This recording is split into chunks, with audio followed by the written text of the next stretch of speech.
आज के विषय को शुरू करने से पहले हमें एक बात याद आती है कि एक बार गौतम बुद्ध अपनी साधना में तल्लीन थे। वो किसी बात का ध्यान ना रखते, ना ही सोने का, ना ही भोजन का, जिसके कारण उनका शरीर बहुत कमजोर हो गया। काफी समय बीत जाता है तो एक दिन उनके पास एक महिला आती है और वो उनके लिए खीर लेकर के आती हैं। वो उस खीर को ग्रहण करते हैं तो उन्हें लगता है कि ये तो मेरे शरीर की आवश्यकता थी। वो खीर खाने के बाद बड़ा अच्छा अनुभव करते हैं। जब वो आगे अपनी साधना में तल्लीन होते हैं तो उसमें भी उनका मन अधिक लगता है और बेहतर तरीके से वो कर पाते हैं। इस अनुभव से गौतम बुद्ध कहते हैं कि वीणा के तारों को इतना भी नहीं कस देना चाहिए कि वो टूट जाएं और इतना ढीला भी नहीं छोड़ देना चाहिए कि उनसे ध्वनि ही उत्पन्न ना हो। यानी कि एक संतुलन की आवश्यकता है जीवन में। इसी संतुलन के विषय में आज हम बात कर रहे हैं। हमारे शरीर की भी कुछ आवश्यकताएं हैं जिनमें से 3 प्रमुख हैं। सबसे पहला है आहार, दूसरा है व्यायाम और तीसरा है नींद। व्यायाम के विषय में हमने अलग से सनातन हठ योग चैनल का निर्माण किया है, आप वहां पर मार्गदर्शन प्राप्त कर सकते हैं। आहार के विषय में भी हम निरंतर बात करते रहते हैं, लेकिन नींद के विषय में ठीक से समझ लेना और यह समझ लेना कि आप 8 घंटे तक लेटे हुए हैं तो वो मायने नहीं रखता, लेकिन उस 8 घंटे में या उस 6 घंटे में या उस 5 घंटे में कितनी गुणवत्ता आपकी नींद की रही ये मायने रखता है। अगर आपने गुणवत्ता को बढ़ा लिया नींद की तो आपके शरीर की जो सुधार प्रक्रिया है वो बेहतर हो जाएगी और कम समय में ही आप बहुत अधिक ऊर्जावान और बेहतर अनुभव करेंगे। आज हम उन्हीं नियमों को समझ रहे हैं, उन्हीं अभ्यासों को समझ रहे हैं।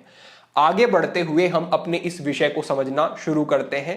इसको अति महत्वपूर्ण समझ के आप एकाग्रता पूर्वक समझें, इन विषयों को याद रखें, लिख लें और इनका प्रयोग करें। बड़े अच्छे आपको लाभ मिलेंगे। शारीरिक मानसिक स्वास्थ्य प्राप्त होगा, सौंदर्य वर्धन होगा और ऊर्जावान रहेंगे आप पूरा दिन।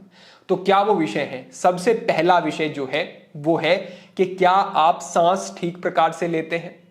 आपके श्वसन का आपके शरीर पर सीधा प्रभाव पड़ता है। योगिक सिद्धांतों में कहा गया है कि जितना आपका सांस छोटा होगा, जितना सांस आपका तेज होगा, उतनी ही आपकी आयु कम हो जाएगी, उतना ही जल्दी आपका शरीर जो है समाप्त हो जाएगा। ये उदाहरण भी दिया जाता है कि जो जीव जंतु तेज गति से सांस लेते हैं उनकी आयु कम होती है, जो बहुत गहरा सांस लेते हैं उनकी आयु अधिक पाई जाती है। जिस प्रकार से कछुआ बहुत अधिक जीता है, हाथी बहुत अधिक जीता है, दूसरी ओर कुत्ते जैसे जानवर हैं जो बहुत तेज गति से सांस लेते हैं तो उनकी आयु कम होती है। तो अगर आप अपनी सांस को गहरा कर देंगे, लंबा कर देंगे तो उसका प्रभाव आपकी आयु पर पड़ेगा। आप जल्दी वृद्ध नहीं होंगे, शरीर में ऊर्जा बनी रहेगी। साथ ही साथ आप ये भी समझ लें कि जो व्यक्ति चिंता तनाव से ग्रसित होता है, डिप्रेशन में है, एंजाइटी में है, आप कभी भी देखें उसकी सांस जो है वो बड़ी असंतुलित होगी, बहुत तेज होगी, क्योंकि मानसिक स्थिति ठीक नहीं है। आपकी मानसिक स्थिति का आपके श्वसन से सीधा संबंध होता है। अगर मानसिक स्थिति ठीक नहीं है तो सांसों की गति प्रभावित होती है। ये दोनों आपस में संबंधित हैं। तो अगर आप अपनी सांसों की गति को नियंत्रित करते हैं तो आप अपनी मानसिक स्थितियों को भी नियंत्रित कर सकते हैं। इसीलिए योग के अंतर्गत प्राणायाम का महत्व बताया गया है, जिससे कि प्रत्याहार की यानी कि इंद्रियों पर नियंत्रण करने की जो एक क्षमता है वो व्यक्ति की बढ़ जाती है। लेकिन सांस कैसे लेना है इस बात का भी आपको ध्यान देना होगा और इसको हम एकाग्रता पूर्वक समझेंगे। ये 2 विषय होंगे। सबसे पहला ये कि आपको सांस कैसे लेना है और दूसरा विषय ये कि आपको सोते हुए किस प्रकार से लेटना चाहिए। सबसे पहले इन 2 विषयों को आप एकाग्रता पूर्वक समझें। तो ये जो सांस लेने की विधि हम आपके साथ साझा कर रहे हैं, इसे योगिक श्वसन कहा जाता है। इसके अंतर्गत जैसे ही आपकी रिदम सांस की ठीक बननी शुरू हो जाती है, वैसे ही आप मानसिक प्रभाव तुरंत अनुभव कर सकते हैं। इस प्रकार के श्वसन से आपके डोपामाइन, एंडोर्फिन, ऑक्सीटोसिन जैसे जो हैप्पीनेस वाले हार्मोन होते हैं उनकी वृद्धि होती है और आपका जो मूड है वो अच्छा होता है, अच्छा अनुभव करते हैं आप। तो किस प्रकार से आपको यह श्वसन करना है? आपको ध्यान रखना है कि धीमा सांस लेना है और गहरा सांस लेना है। सांस जब आप अंदर ले रहे हैं उस स्थिति में आपका पेट बाहर की तरफ आना चाहिए और सांस जब आप बाहर छोड़ रहे हैं तो पेट अंदर की तरफ आपका जाना चाहिए और ये अच्छा मूवमेंट होना चाहिए। थोड़ा नहीं, काफी अच्छा मूवमेंट होना चाहिए। सामान्यतः आप इतनी सजगता से श्वसन नहीं कर सकते, लेकिन प्रातःकाल, मध्यकाल, संध्या काल, आप 3 समय अगर इस प्रकार से 10-10 मिनट श्वसन करते हैं तो ये बहुत ही आपके लिए उपयोगी होगा। इस अभ्यास को आप लेट कर भी कर सकते हैं। आप सहजता से लेट जाते हैं, इसी प्रकार आप अपना एक हाथ पेट के ऊपर रख के देख सकते हैं और गहरा सांस जब अंदर लेंगे तो पेट आपका बाहर की तरफ जाएगा। इस प्रकार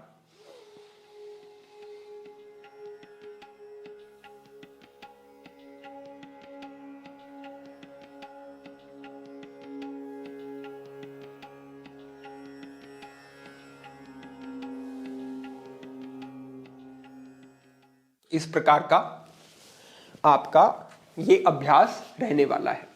इसमें आपको एक और सजगता रखनी है। इतना अभ्यास करने के बाद धीरे धीरे कुछ समय के बाद आप इसकी विधि को थोड़ा और बेहतर कर लें। कैसे? ये अभ्यास होगा 3-3-6 के अनुपात में, यानी कि आपने जितनी देर में सांस अंदर लिया उतनी देर तक आप सांस को अंदर रोकें और फिर उससे 2 गुने समय में आप सांस को बाहर छोड़ेंगे। यानी कि सांस आप जब बाहर छोड़ रहे हैं तो वो पूरा सांस बाहर जाए, उसमें आपको थोड़ा भी फिर सांस अंदर छोड़ना नहीं, पूरा बाहर आपको कर देना है। तो ये 3-3-6 का अभ्यास है। इस अभ्यास को आप पहले इस जो हमने पहली विधि बताई इसको कुछ समय तक करते रहें। जब आपको इससे लाभ मिलने शुरू हो जाएं तब आप सहजता से बैठ करके इस अभ्यास को करेंगे कि हमने पहले धीमी गति से सांस अंदर लिया। आप मन ही मन काउंट कर सकते हैं, जैसे कि आपने 5 तक काउंट किया, 1 2 3 4 5, इस प्रकार से मन ही मन काउंट करना है और सांस अंदर लेना है। फिर जितनी देर में सांस अंदर लिया उतना रोक दिया, और अगर आपने 5 तक काउंट किया है तो आपने 10 तक काउंट करने में ये पूरा सांस अपना बाहर छोड़ना है। तो इस प्रकार से आपको ये नंबर रखना है अनुपात में और इस विधि को निरंतर करते जाना है। इससे आपको बड़े ही मानसिक लाभ अच्छे प्राप्त होंगे।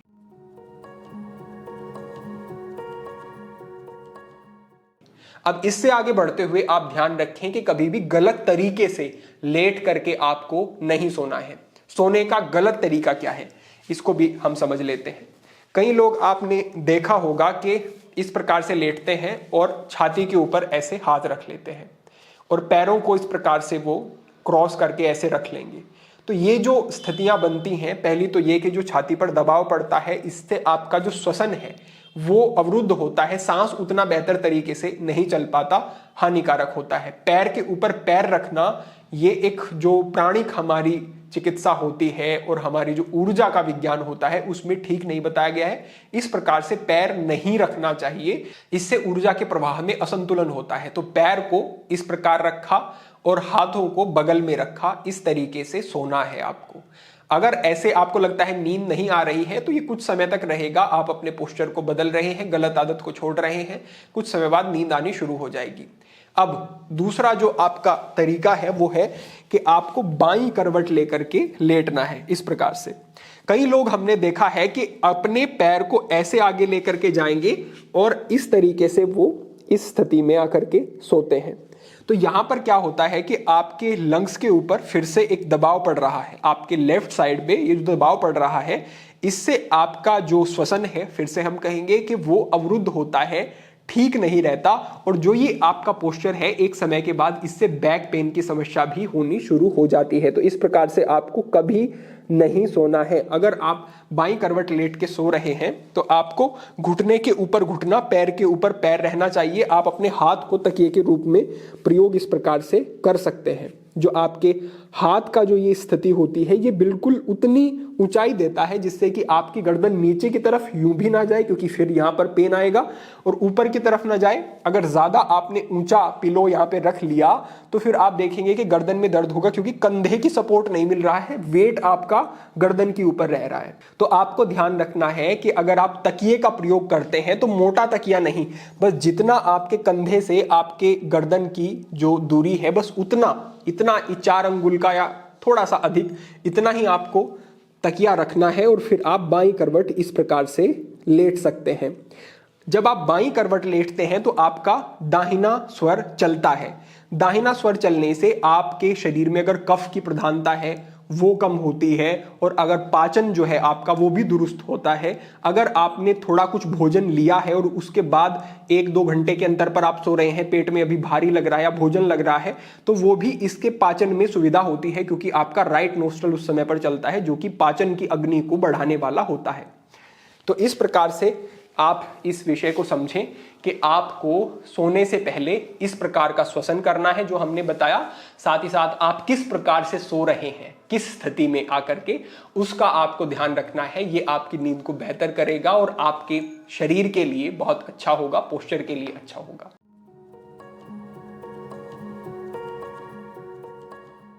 तीसरे स्थान पर आप इस बात का ध्यान रखें, जब आप सोने जा रहे हैं तो आपका पेट भरा हुआ नहीं होना चाहिए, पेट खाली होना चाहिए। पेट खाली होने से हमारा अर्थ ये नहीं है कि आपको भूख लगी हुई है, आप उस स्थिति में सोने जा रहे हैं, लेकिन कहने का अर्थ ये है कि पेट में भारी भोजन नहीं होना चाहिए, भोजन का आधे से अधिक पाचन हो चुका हो, ऐसी स्थिति में आपको जाना है। यानी कि सोने से लगभग 2 से 3 घंटे का एक अंतर रखना है आपको भोजन में और सोने के समय में। ये एक ऐसी स्थिति होती है जब आपको भूख भी नहीं होती है, ऐसा भी नहीं कि भूख लगी हुई है, क्योंकि आपको जो सामान्यतः भूख लगेगी वो 6 घंटे के अंतर पर, 5 घंटे के अंतर पर लगनी थोड़ी शुरू होगी। लेकिन जब आप लगभग 2 से 3 घंटे के बीच का अंतर रख रहे हैं तो पेट पे कोई भार नहीं है और आपको भूख भी नहीं लगी हुई है, ऐसी स्थिति में सर्वोत्तम नींद आती है। तो इसके लिए आपको 6 से 7 बजे के बीच में अपना भोजन कर लेना है। अब हमें कमेंट प्राप्त होते हैं कि हमारी ऐसी ड्यूटी है, हमें मिलता नहीं है, हम बाहर रहते हैं, तो इसका विकल्प आपको ही ढूंढना होगा, क्योंकि सिद्धांत अपने तरीके से शरीर के काम करेंगे, उसके अनुरूप आपको ढलना है। सिद्धांत अपने स्थान पर ही वो रहेंगे, तभी वो आपको लाभ दे सकेंगे। तो आपको 6 से 7 के बीच भोजन कर लेना है, हल्के पेट से सोने के लिए जाना है, जिससे कि आपके शरीर की जो ऊर्जा है वो आपके पाचन में ना लगी रहे, आपकी सुधार प्रक्रिया में वो ऊर्जा लग सके। ये हमारा तीसरा अति महत्वपूर्ण बिंदु है।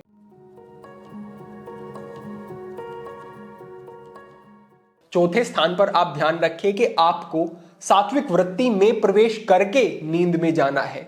अब अगर आप सोने से 5-10 मिनट पहले तक फोन का प्रयोग कर रहे हैं, फोन में अनर्गल चीजें देख रहे हैं, आपकी वृत्ति बिगड़ी हुई है, तमोगुणी रजोगुणी वृत्ति बनी हुई है, फिर आप नींद में जाते हैं तो नींद की वृत्ति भी सात्विक नहीं हो पाती, रजोगुण अधिक होगा, तो समझें कि आप के बहुत चंचलता रहेगी, सपने आएंगे, नींद गहरी नहीं होगी, बार बार नींद खुलती रहेगी। तमोगुणी वृत्ति होगी तो जड़ता बहुत आ जाएगी, सुबह उठ भी नहीं पाएंगे। आपके लिए दोनों ही ठीक नहीं, सतोगुणी वृत्ति में जाना है। और उसके लिए क्या कर सकते हैं? सबसे पहला यह है कि आपको लगभग 1 घंटा पहले अपने फोन को, दूसरी चीजों को अपने से दूर कर देना है। उसके बाद जो हमने आपको श्वसन का अभ्यास बताया है वो अभ्यास आपको करना है। उसके बाद आपको अपना कोई नाम, जो भी आपके इष्ट है, नाम जप करना है, मंत्र जप करना है, ईश्वर का ध्यान करना है। अगर आप ये करते हैं तो आप देखेंगे कि सात्विक प्रभाव हो गया आपके मन पे उस चीज का। उसके बाद काफी देर तक आपका मन उस सात्विक वृत्ति में ही रहेगा और उतने में आप सो जाएंगे, क्योंकि फिर तामसिक जो वृत्तियां हैं नहीं विकसित होंगी काफी समय तक, क्योंकि एक वृत्ति से दूसरी वृत्ति में जाने में मन को समय लगता है। जिन व्यक्तियों को गलत प्रकार के स्वप्न आते हैं, स्वप्न दोष जैसी समस्याएं हैं, वो समझ लें कि शाम का समय, रात्रि का समय आपके लिए परम उपयोगी है। उसको अगर आप साध लेते हैं तो आप इस स्वप्न दोष जैसी समस्या से भी बाहर आ सकते हैं। ये अति महत्वपूर्ण है। तो सोने से पहले सात्विक वृत्ति को बनाना, इसका आपको ध्यान रखना है। स्त्रियों को भी, पुरुषों को भी, सभी के लिए अनिवार्य है। इससे आगे बढ़ते हुए आप जो कर सकते हैं अच्छी गहरी नींद के लिए, वो होगा कि आप अपने पैरों को ठंडे जल में डुबा लें और लगभग 10 मिनट तक ठंडे जल में उनको रखें। ये जो आपने ठंडे जल में पैरों को रखा, इससे एक शीतलता का प्रभाव होगा। और अभ्यंग से क्या होगा? अभ्यंग से, क्योंकि हमारे शरीर की जो नर्व एंडिंग होती हैं वो आपके हाथों में और आपके पैरों में होती हैं। इसी आधार पर हमारी जो चिकित्सा है, एक्यूप्रेशर और एक्यूपंक्चर आदि की, वो कार्य करती है। वो पैरों के तलवों में ही विशेष स्थानों पर दबाव देकर के शरीर के विभिन्न अंगों को प्रभावित करते हैं। तो ये जो आपने प्रभाव डाला है, अभ्यंग की है और ठंडे जल में रखा है, इससे आपके पूरे शरीर पर और मन पर उसका अच्छा प्रभाव होगा और इससे आपकी नींद बहुत अच्छी हो जाती है। बस इतने नियमों का अगर आप ध्यान रख लेते हैं, इनका ठीक से पालन कर लेते हैं, अभ्यास ठीक से करते हैं, वृत्ति ठीक रखते हैं और आहार आदि का ध्यान रखते हैं, तो समझें कि नींद बहुत बेहतर होगी। और खाली नींद ही नहीं, जैसे हमने पहले आपको कहा, आपका मानसिक शारीरिक स्वास्थ्य बहुत बेहतर होगा। आपको स्पष्ट लाभ कुछ ही समय में दिखने शुरू हो जाएंगे। इसको आप प्रयोग जरूर करें और प्रयोग से जो आप लाभ प्राप्त करते हैं उनको भी हमारे साथ अवश्य साझा करें। अनुभूत चीजें हैं, हमने स्वयं पर प्रयोग की, विशेष लाभ हमें प्राप्त हुए, हमारे अनेक बंधुओं को इससे लाभ प्राप्त हुए, आपको भी इससे परिवर्तन अवश्य दिखेंगे। तो आज के लिए आपके लिए हमारा यही मार्गदर्शन था। तब तक आप इन नियमों का पालन करें और जीवन में आगे बढ़ें। सभी के लिए प्रार्थना, सभी के लिए मंगल कामना। आज के लिए इतना ही। ओम नमः शिवाय।